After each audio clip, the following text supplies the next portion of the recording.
रात का समय था। कस्बे की सड़कों पर सन्नाटा पसरा हुआ था। हवा ठंडी थी, पेड़ों के पत्ते धीमे धीमे हिल रहे थे और दूर कहीं मंदिर की घंटी की हल्की आवाज गूंज रही थी।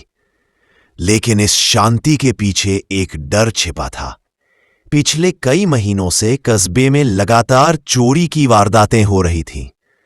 कोई नहीं जानता था कि चोर कौन है, बस इतना पता था कि वो आता है, सब कुछ लूट ले जाता है और बिना किसी निशान के गायब हो जाता है। लोगों में भय था। हर घर के दरवाजे पर ताले, हर खिड़की पर सरकंडे, लेकिन फिर भी चैन नहीं। बच्चे डर कर सोते, बुजुर्ग रात भर जागते रहते। और इसी डर के बीच था सिपाही अर्जुन सिंह। अर्जुन कोई साधारण पुलिस वाला नहीं था। वो अपने काम को पूजा मानता था। उसके लिए यूनिफॉर्म सिर्फ कपड़ा नहीं थी, वो उसकी पहचान थी। उसकी ड्यूटी खत्म होने के बाद भी उसका मन चैन से नहीं बैठता था। वो हमेशा सोचता, अगर मैं नहीं रोक पाया इस चोर को, तो मेरी इस बैज की क्या कीमत रह जाएगी। अर्जुन की पोस्टिंग को 5 साल हो चुके थे। उसके पिता भी फौज में थे, जिन्होंने हमेशा सिखाया था, सिपाही का फर्ज है डर को मिटाना, ना कि खुद डरना।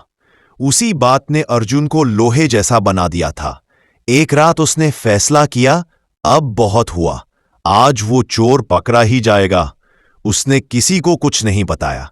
अकेला अपनी टॉर्च और बंदूक लेकर निकल पड़ा। गलियों में अंधेरा था, लेकिन उसका हौसला उजाले जैसा चमक रहा था। वो धीरे धीरे हर मोड़ पर नजर रखता हुआ चल रहा था। तभी उसे एक परछाई दिखाई दी। कोई आदमी दीवार बांध रहा था। अर्जुन तुरंत झाड़ियों के पीछे छिप गया। उसकी आंखें चौकन्नी थीं। वो जानता था, यही है वो, वही चोर जिसे पकड़ने के लिए पूरा थाना परेशान था। वो चुपचाप उसका पीछा करने लगा।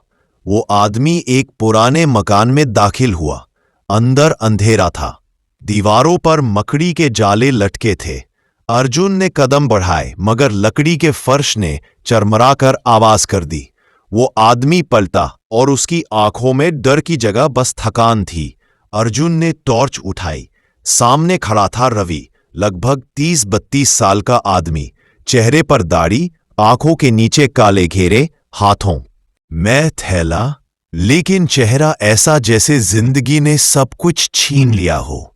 रुक जा, अर्जुन ने कहा। रवि भागने लगा। गली दर गली, छत दर छत, दोनों दौड़ते रहे। कभी अर्जुन आगे, कभी रवि। आखिर एक दीवार के पास रवि फिसला। अब भाग कहाँ जाएगा, अर्जुन ने कहा।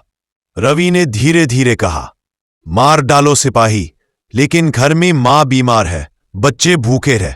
मैं चोर नहीं था, हालात ने बना दिया। उसने पहली बार किसी अपराधी की आंखों में डर नहीं, बल्कि दर्द देखा। वो दर्द जो मजबूरी से जन्मा था। क्यों नहीं मांगी मदद, अर्जुन ने पूछा। रवि बोला, किससे मांगता? जब मैंने दर दर दस्तक दी तो सबने दरवाजे बंद कर लिए। कुछ देर दोनों खामोश रहे। सिर्फ दूर कुएं से पानी गिरने की आवाज आ रही थी। अर्जुन ने बंदूक नीचे की और कहा, जेल भेज सकता हूं, लेकिन शायद इंसानियत मुझसे कह रही है कि तुझे एक मौका और दूं। उसने अपनी जेब से पैसे निकाले। ये रख ले, 2 हफ्ते का राशन हो जाएगा, लेकिन वादा कर, अब कभी चोरी नहीं करेगा। रवि की आंखों से आंसू बह निकले। कसम है अपनी मां की, अब कभी नहीं। अर्जुन ने उसका कंधा थपथपाया। अब उठ, कल से काम ढूंढ। अगर ईमानदारी से जीना चाहा तो दुनिया खुद रास्ता देगी। कुछ दिन बीते, कस्बे में शांति लौट आई। लोग हैरान थे, चोर का क्या हुआ? पर अर्जुन बस मुस्कुराता और कहता, कभी कभी बुराई को खत्म करने का तरीका गोली नहीं, भरोसा होता है। रवि अब कस्बे की एक वर्कशॉप में काम करने लगा था। सुबह जल्दी उठता, बच्चों को स्कूल भेजता और शाम को मां के पास बैठकर चाय पीता। उसकी आंखों में अब डर नहीं, सुकून था। एक दिन अर्जुन अपनी बाइक पर गश्त करते हुए उसी गली से गुजरा। रवि ने झट से सलाम किया। अर्जुन ने हंसकर जवाब दिया, कैसे हो रवि? रवि बोला, आपकी दी हुई जिंदगी अब सही चल रही है साहब। अर्जुन के होंठों पर हल्की मुस्कान आई। उसे लगा शायद यही असली जीत है, जब एक सिपाही किसी का जीवन बदल दे, न कि सिर्फ उसे पकड़ ले। लेकिन कहानी यही खत्म नहीं होती। कुछ महीने बाद कस्बे के पास वाले जंगल में एक गैंग एक्टिव हो गया। वही गैंग जिसने रवि को पहले चोरी के रास्ते पर धकेला था। पुलिस ने प्लान बनाया कि इस गैंग को पकड़ने के लिए किसी अंदरूनी आदमी की जरूरत होगी। अर्जुन ने कहा, मैं जानता हूं एक आदमी जो हमारे लिए ये कर सकता है। वो था रवि। शुरू में रवि डर गया। बोला, साहब अगर उन्होंने मुझे देख लिया तो? अर्जुन ने कहा, तू अकेला नहीं है, मैं तेरे साथ हूं। रवि ने हिम्मत दिखाई। वो गैंग के पास गया जैसे पुराना साथी वापस लौटा हो। कुछ दिनों में उसने सबकी जानकारी जुटा ली। उनका ठिकाना, नेता कौन है, कब वारदात करने वाले हैं। रात को उसने अर्जुन को सारा इशारा दे दिया। अगले दिन पुलिस ने छापा मारा और पूरी गैंग धर ली गई। अर्जुन और रवि दोनों घायल हुए, लेकिन जिंदा थे। रिपोर्टर आए, तस्वीरें खींची और अखबार में हेडलाइन छपी। एक सिपाही ने चोर को अपराधी से नहीं, नागरिक बनाया। उस रात अर्जुन थाने की कुर्सी पर बैठा था। रवि सामने आया, बोला, साहब अगर आप न मिलते तो मैं शायद अब तक मर चुका होता। अर्जुन बोला, नहीं रवि, तू खुद जीना चाहता था, मैंने बस रास्ता दिखाया।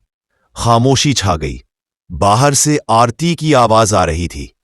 अर्जुन ने आसमान की तरफ देखा और सोचा, देश को सुरक्षित रखना आसान है, लेकिन इंसानियत को बचाए रखना मुश्किल। और अगर सिपाही इंसानियत भूल जाए तो फिर वो सिर्फ यूनिफॉर्म बनकर रह जाता है। उसने दीवार पर तंगी तिरंगे की तस्वीर को सलाम किया और कहा, जय हिंद। कभी कभी एक चोर के दिल में भी इंसान सोया होता है, बस कोई अर्जुन चाहिए जो उसे जगा दे। जय हिंद, वंदे मातरम।